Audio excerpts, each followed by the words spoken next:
오늘 5절부터 11절까지 말씀은 모두가 시련과 믿음에 대한 내용입니다. 자, 5절에 지혜가 부족하거든 지혜를 구하라고 했습니다. 자, 그러니까 시련을 당하면요, 시련을 당할 방법을 이길 방법을 찾아야 되잖아요. 그러면 그 사람은요, 아, 내가 지혜가 없구나라고 생각을 하게 되어지고, 하나님 앞에 이것을 피하고 해결할 방법을 위해서 지혜를 달라고 기도하라는 거예요. 그런 식으로 믿음을 반응하라는 거예요. 그럼 어떤 일이 벌어집니까? 하나님의 지혜가 임하기도 하고 지혜로운 사람을 붙여주시기도 하고, 그렇게 되어서 문제가 해결되어지면 그 사람은 어떻게 되죠? 하나님의 지혜를 구하는 겸손한 믿음으로 변화된다는 거예요. 자, 6절에서 8절 말씀에도 이런 말씀이 있습니다. 오직 믿음으로 구하고 조금도 의심하지 말라. 두 마음을 품지 말라. 이 말씀도 이런 뜻입니다. 너희가 시련을 당하느냐? 시련을 당할 때 제발 불신앙으로 나아가지 마라. 아유, 뭐 그냥 그렇게 되겠지, 뭐 이번에도 넘어가겠지, 뭐 그렇겠지, 아이고 망했네. 절대로 그렇게 대충 시련을 맞이하지 말라는 겁니다. 시련을 당하면 두 마음 품지 말고 오직 하나님만 바라보고 하나님께 의지하고 하나님께 간절히 기도함으로 그 시간을 보내라는 겁니다. 그렇게 되면 어떤 일이 벌어지냐 하면은 하나님의 기도 응답이 임하거나 시간이 오래 지나면서 하나님이 하시는 일들을 보게 되어지면은 그 사람은 하나님의 역사를 보면서 하나님을 더욱 의지하는 믿음으로 변화되는 겁니다. 그렇죠? 자, 오늘 9절에서 11절 말씀도 이런 말씀이 있습니다. 낮은 형제가 자기의 높음을 자랑하고 부한 자는 자기의 낮음을 자랑할지니. 이것도 같은 내용입니다. 인생에서 별로 크게 성공을 거두지 못한 그런 사람들, 마음이 조금 낙심이 자주 되는 사람들, 시련을 겪으면은 그냥 그것을 그냥 받아들이지 말라는 거예요. 아우, 내 신세가 이런 거구나. 그렇게 하지 말고, 비록 세상에서 어려움에 처한 사람이라 할지라도, 낮은 위치에 있는 사람이라 할지라도 믿음으로 맞서라는 거예요. 어떤 믿음입니까? 하나님이 내게 주신 복과 구원이 무엇인지를 생각하고 결코 무너지지 말라는 거예요. 그러면 그 사람이 그 믿음으로 하나님 앞에 나아가면 어떤 일이 벌어집니까? 하나님께 감사하는 믿음, 그리고 자족하는 믿음으로 성장하는 거예요. 자, 부한 사람이라고 했습니다. 이 세상에 성공을 경험한 사람들이 있습니다. 사실 성공을 경험하면은 하나님을 믿는 것보다 내 성공을 더 믿게 되어 있습니다. 나는 하나님을 믿는 것 같지만 사실 안 그럴 수 있어요. 근데 부한 사람이 시련을 당하면 이렇게 반응하라는 거예요. 아우, 나 이번에 뭐 그냥 잘 되겠지, 내가 뭐 잘해 왔으니까. 이렇게 반응하지 말라는 거예요. 절대로. 아무리 하나님께 복을 많이 받았어도 그러지 말고, 나는 여전히 부족하구나 라고 하라는 거예요. 하나님 없으면 못 삽니다 라고 하라는 거예요. 자기의 낮음을 자랑하라는 거예요. 그렇게 나아가면 또 시련이 극복됨으로 말미암아 뭐 나야 인생이 잘 풀리는구나, 이렇게 믿음의 결과가 나타나는 것이 아니라 또 하나님이 나를 도와주시는구나, 나는 믿을 분이 하나님밖에 없어. 그렇게 하나님을 더 온전히 의지하는 믿음으로 나아가게 된다는 것이죠. 성도 여러분, 성경적인 시련의 이유들을 살펴보면은 보통 세 가지로 정리가 됩니다. 첫째는 하나님께서요, 어떤 경우에는 다가올 더 큰 시련을 준비하게 하시려고 믿는 자에게 시련을 허락하실 때가 있어요. 또 어떤 경우는 하나님께서 시련을 허락하실 때가 있는데 앞으로의 큰 일을 위해서, 그 사람에게 큰 사명을 맡겨주시기 위해서 미리 시련을 겪게 하심으로 인해서 큰 일을 잘 할 수 있도록 준비하게 하시기 위해서 시련을 허락하실 때도 있습니다. 또 어떤 경우는 하나님께서 하나님의 자녀들이 하나님과 떠나 있기 때문에 그를 징계하여서 그 시련을 통해서 하나님을 다시 바라보고 돌아오게 하시기 위해서 시련을 허락하실 때도 있습니다. 근데 이 세 가지를 다 종합해 봐도요, 결국 가리키는 것은 뭐냐 하면은, 하나님께서 시련을 허락하시는 이유는 바로 우리의 믿음 때문이라는 것을 우리가 알 수가 있습니다. 많은 분들이 묻습니다. 설교 말씀을 수없이 많이 들었음에도 불구하고 고통의 이유가 무엇입니까? 시련의 이유가 도대체 무엇입니까? 여러 이유 생각할 필요가 없습니다. 시련의 이유는 오직 하나, 우리의 믿음 때문입니다. 성경의 모든 인물들이 시련 가운데 하나님을 만났습니다. 예외가 없습니다. 성경의 모든 인물들이 시련 때문에 믿음의 사람으로 자라났고 성장하게 되었습니다. 근데 우리도 마찬가지입니다. 우리가 마음의 시련을 겪었기 때문에, 시련을 경험했기 때문에 우리가 하나님을 만난 것입니다. 여기에 친구들과 어울리며 놀 때 하나님을 만난 분 계십니까? 놀이공원에 가서 청년경차를 타다가 하나님을 만나셨습니까? 그런 분은 한 분도 안 계십니다.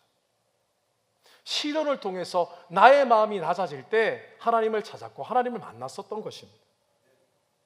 시련을 통해서 하나님을 더 신뢰하게 되었고, 시련을 통해서 하나님의 은혜가 얼마나 큰지, 하나님의 사랑이 얼마나 큰지를 우리는 깨닫게 되었던 것입니다. 로이드 존스 목사님은요, 자신의 책에서 시련과 믿음의 연관성에 대해서 이렇게 고백을 하고 있습니다. 한번 들어보시기 바랍니다. 우리의 믿음에는 여전히 신뢰의 요소가 부족합니다. 그래서 하나님이 삶 속에서 우리를 심하게 다루심으로 빛이 없는 어두움 속에서도 신뢰하게 하시는 것입니다. 아브라함 같은 사람을 보십시오. 하나님은 아무것도 바랄 수 없을 만큼 그를 심하게 다루셨습니다. 그러나 그는 도저히 신뢰할 수 없는 상황에서 전적으로 하나님을 신뢰했습니다. 우리 믿음에도 이 요소가 더욱 자라나야 합니다. 처음부터 그 정도로 신뢰할 수는 없습니다. 계속 시련을 겪으면서 찌푸린 섭리 뒤에 숨어있는 아버지의 얼굴을 찾아야 합니다. 그러다가 마침내 그렇습니다. 이제 알겠습니다. 제 눈에 보이지 않아도 해가 저 위에 빛나고 있음을 알겠습니다. 하나님이 구름 뒤에서 날 보고 계심을 알겠습니다라고 고백하게 되는 것입니다. 이처럼 신뢰하는 믿음은 시련을 통해서 자랍니다. 인내와 오래 참음의 요소, 낙심을 이기고 계속 앞으로 나아가는 능력의 요소도 마찬가지입니다. 우리는 천성적으로 참지 못합니다. 그래서 믿음 생활의 초기에는 모든 일이 즉시 이루어지기를 바라며, 상황이 그렇지 않으면 아이처럼 토라져서 초조해하고 원망하며 불평합니다. 우리 믿음의 여러 가지 요소들이 갖추어져 온전하게 자라려면 시련을 통한 시험과 검증의 과정을 반드시 거쳐야만 합니다. 청처럼 그러므로 우리가 시련이 다가올 때 우리는 하나님께서 우리에게 가장 필요한 것이 무엇인지를 아신다고 믿어야 됩니다. 그리고 동시에 하나님께서 우리에게 가장 필요한 것을 공급하신다는 사실도 믿어야 됩니다. 그런데요, 우리는 또한 또 한 가지 사실을 믿어야 됩니다. 하나님께서 우리에게 주시는 가장 좋은 것들 중에는 시련도 포함되어 있다는 것을 믿어야 됩니다. 성도 여러분, 놀라지 마십시오. 이것은 성경 말씀 전체가 말씀하는 아주 기초적인 교리입니다. 그래서 우리는 시련을 당할 때에 하나님을 더 의지하고 순종하는 인내의 시간으로 들어가야 되고, 그 인내의 시간을 통해서 하나님의 역사하심과 그 역사하심을 통해서 변하게 되어질 우리의 믿음을 바라보며 기쁨으로 나아가야 됩니다. 그럴 수 있어야 됩니다. 로마서 5장 3절 4절 이런 말씀이 있습니다. 다만 이뿐 아니라 우리가 환난 중에도 즐거워하나니 이는 환난은 인내를, 인내는 연단을, 연단은 소망을 이루는 줄 알미러라. 사도 바울도 똑같은 생각을 가지고 있었습니다. 우리가 환난 중에도 즐거워하나니라고 했습니다. 히터를 좀 꺼주시기 바랍니다. 제가 너무 더워서 죄송합니다. 사도 바울도 똑같은 얘기를 하고 있습니다. 정말 초대교회 성도들이 그랬나 봐요. 너와 나가 우리가 지금 환난 중에도 즐거워하고 있지 않느냐. 뭐 늘 그렇지는 않았을 것입니다. 간혹 잠시 근심에 빠졌지만은 예배 드릴 때마다 막 기뻐하는 거예요. 그런데 우리가 이렇게 즐거워하는 이유가 무엇이냐? 왜냐하면 우리는 환난은 인내를, 인내는 연단을, 결국 연단이 되어서 우리의 믿음이 자라고 결국 마지막에는 하늘을 소망을 두는, 하늘 영생을 소망을 두게 되는 그런 우리 안에 변화가 일어나는 것을 알기 때문에 그렇게 하는 것이 아니냐라고 한 것이에요.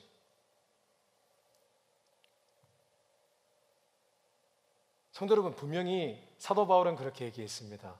우리가 기뻐할 수 있는데 그 이유는 시련 가운데 믿음이 변화될 것을 알기 때문에, 하나님께서 우리의 삶을 책임지실 뿐만 아니라 하나님께서 우리의 믿음을 변화시키실 것을, 더욱 온전하게 하실 것을 알기 때문에 기뻐하라고 했는데, 오늘 그 기쁨의 이유를 붙잡으시고 시련을 시련으로 보는 것이 아니라 시련을 믿음의 눈으로 바라보고 주님 앞에 나아갈 때에 하나님의 능력을 경험하실 뿐만 아니라 시련이 믿음이 되는 이 놀라운 하나님의 은혜를 기쁨으로 받게 되시기를 주님 이름으로 축원합니다.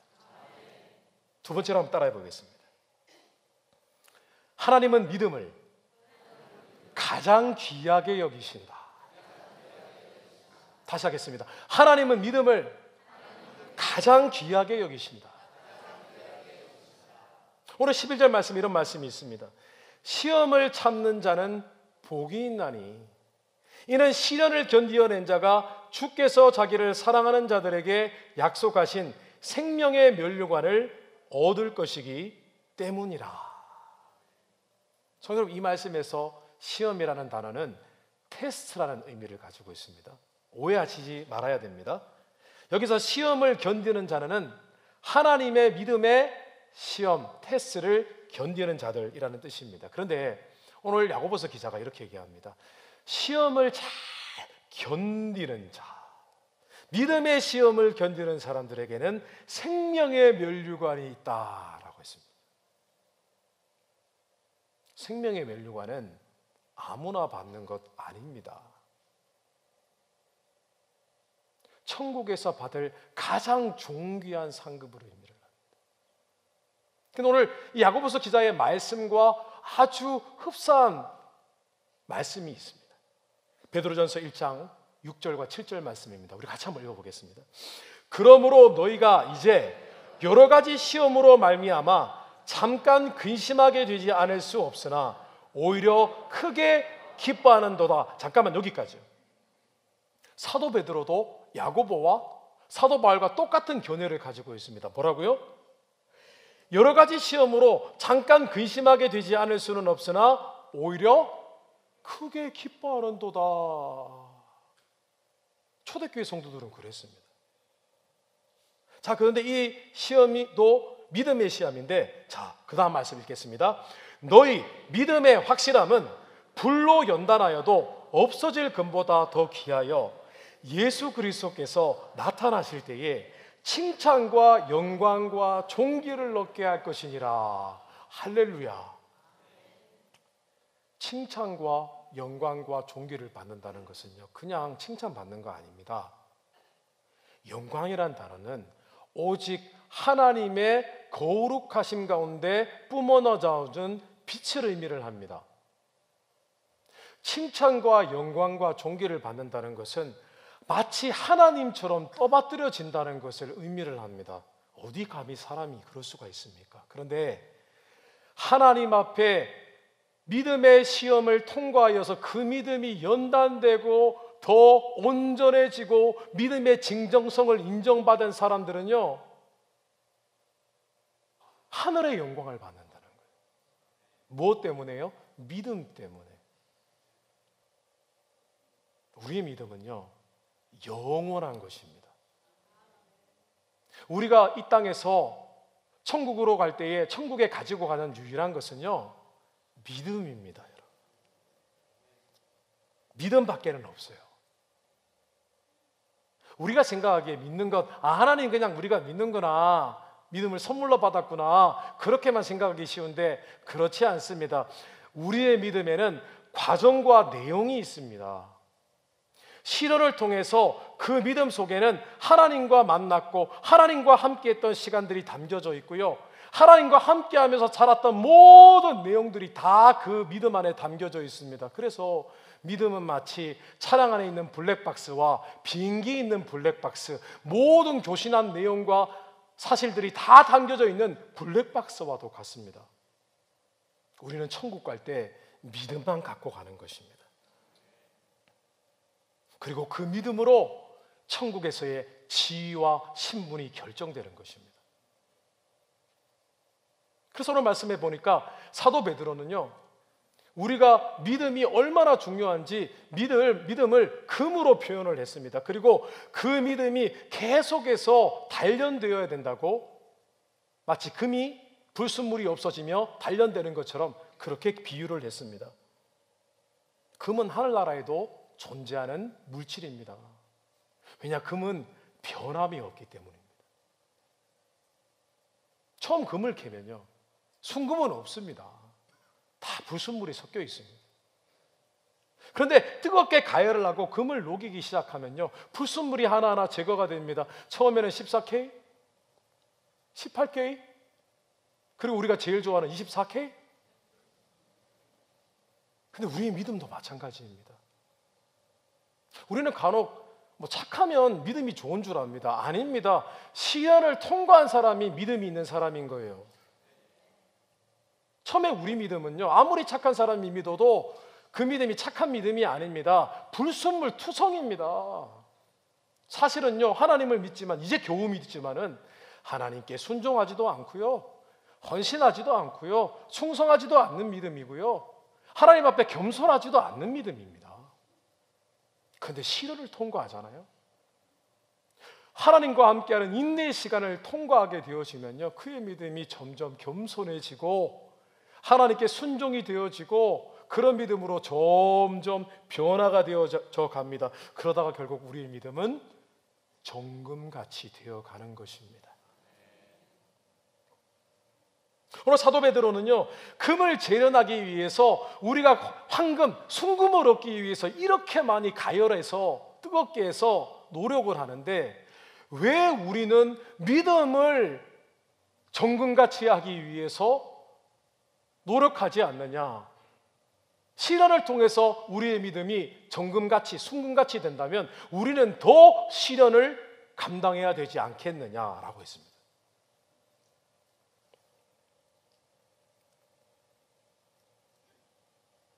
성도 여러분, 우리가 하나님께서 믿음을 가장 중요하게 여기시고, 하나님이 오직 바라는 것은 이 땅의 수많은 시련을 통해서 우리의 믿음이 변화되고 성장하는 것임을 깨닫게 되시기를 주님의 이름으로 축원합니다. 그것이 전부입니다. 제가 큐티책을, 생명의 말씀책으로 제가 큐티를 하는데요, 어떤 글을 보았습니다. 그 내용을 소개하고자 합니다. 어떤 권사님이 계셨는데요, 권사님이 목사님을 찾아와서 상담을 요청하셨습니다. 기도해 달라고 하셨습니다. 권사님, 무슨 내용인가요? 목사님, 우리 자녀가, 우리 아들이 참 공부도 잘하고 하나님의 은혜로 많은 축복을 받았습니다. 정말 좋은 직장에 가게 됐고요, 이제는 좋은 사람 만나서 결혼하게 됐습니다. 아이고, 축하드립니다. 근데 목사님, 우리 아들이 믿음이 없어요. 다른 거 다 괜찮은데 믿음이 없어요. 성도 여러분, 이 말의 뉘앙스를 아시겠습니까? 믿음이 없으면 다 실패한 겁니다.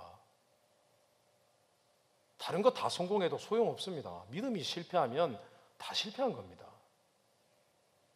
믿음은 1순위지 부차적인 것이 아닙니다.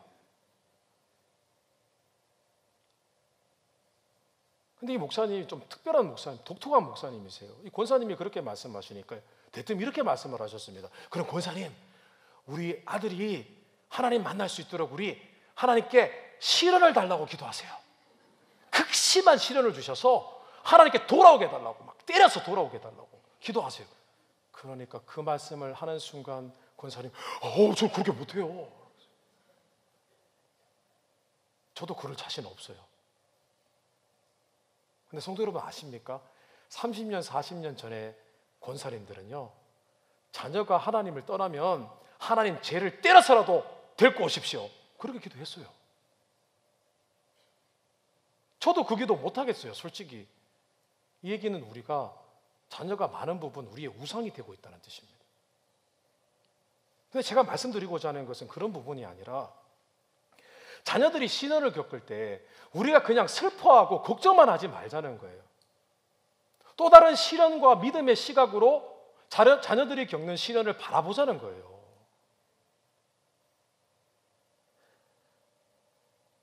우리의 눈에 자녀가 지금 믿음의 시련을 경험하고 있다는 거 볼 수 있는 영적인 눈이 열려야 된다는 것입니다. 하나님이 시련을 통해서 우리를 다루시듯이 하나님이 우리 자녀도 시련을 통해서 지금 다루어 가시는 거예요. 하나님이 바라보는 것은 자녀의 성공이 아니라 자녀의 믿음인 것입니다. 그래서 우리가 자녀의 슬픔과 어려움 때문에 눈물을 흘리며 그냥 도와주십시오, 잘되게 해주십시오 기도하라는 것이 아니라 하나님 이 시련을 통하여 주님께 나아가게 하여 주옵소서. 이 시련을 통하여 주님을 더 사랑하게 하여 주옵소서. 주님을 평생을 의지하는 자녀가 되게 하여 주옵소서라고 기도하자는 거예요. 근데 그렇게 기도하다가 또 불안해지잖아요.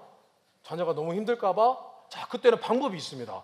가르쳐 드릴게요. 히브리서 말씀입니다. 고린도전서 말씀입니다. 10장 13절입니다. 같이 한번 읽어보겠습니다. 사람이 감당할 시험 밖에는 너희가 당한 것이 없나니 오직 하나님은 미쁘사 너희가 감당하지 못할 시험 당함을 허락하지 아니하시고 시험 당할 즈음에 또한 피할 길을 내사 너희로 능히 감당하게 하시느니라. 아멘. 이 말씀에 나와 있는 시험은 마귀의 유혹, 템테이션을 의미하는 단어입니다.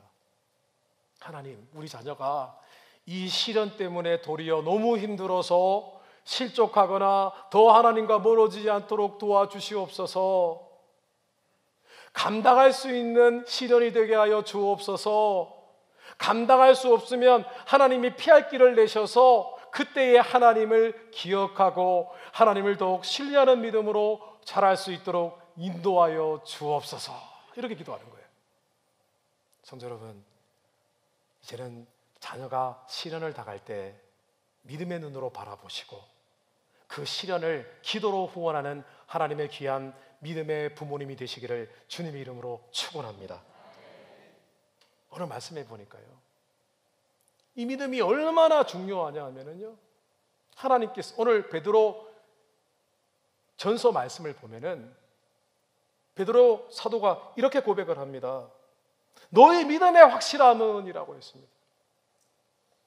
여기서 확실함이라는 것은요, proof, 증명, certificate, 확인 증명서라는 뜻을 가지고 있습니다. 그 사도 베드로는 이 말씀을 증거할 때에 내가 너희를 바라보니 너희가 환난과 핍박을 통해서 너희가 믿음이 성장하였는데 너희는 이미 믿음의 테스트를 통과하여서 하나님으로부터 믿음 확인 증명서를 받았다라고 한 거예요. 아브라함이 하나님의 뜻에 따라서 가나안 땅으로 걸어갑니다. 근데 매 순간마다 시련이 있었습니다. 기근도 있고요. 그때마다 성경은요, 그때 아브라함이 믿음의 시험을 통과했을 때, 시련을 잘 통과했을 때 이런 말씀이 있습니다. 아브라함이 하나님을 믿으니, 아브라함이 하나님을 믿으니, 또 아브라함이 하나님을 믿으니.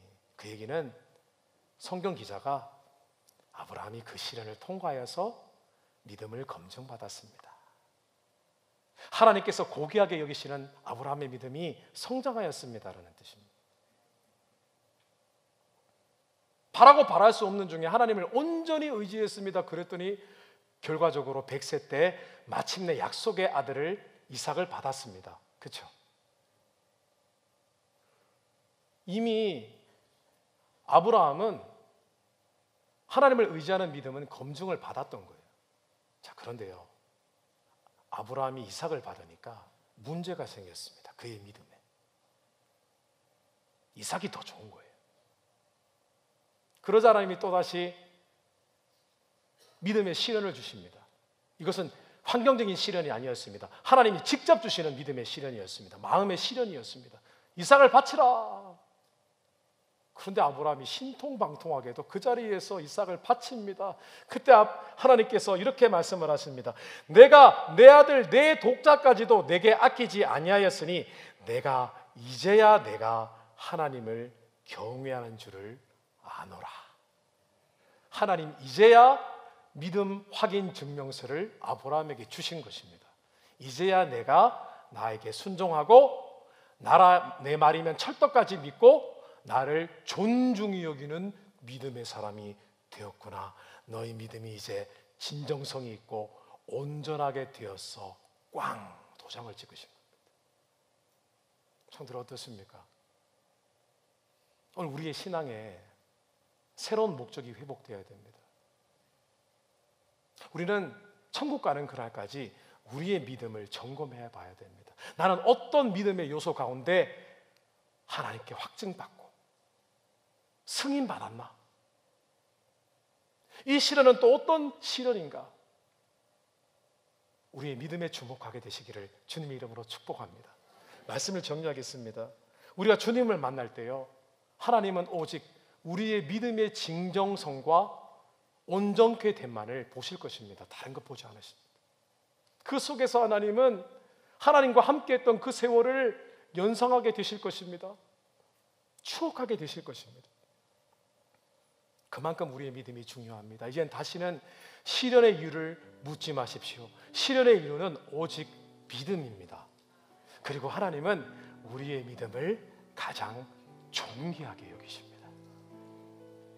오늘 이 시련과 믿음의 상관관계, 놀라운 하나님의 은혜, 시련이 믿음이 되는 이 은혜를 기억하시고 올 한 해 시련이 전혀 없을 수는 없잖아요.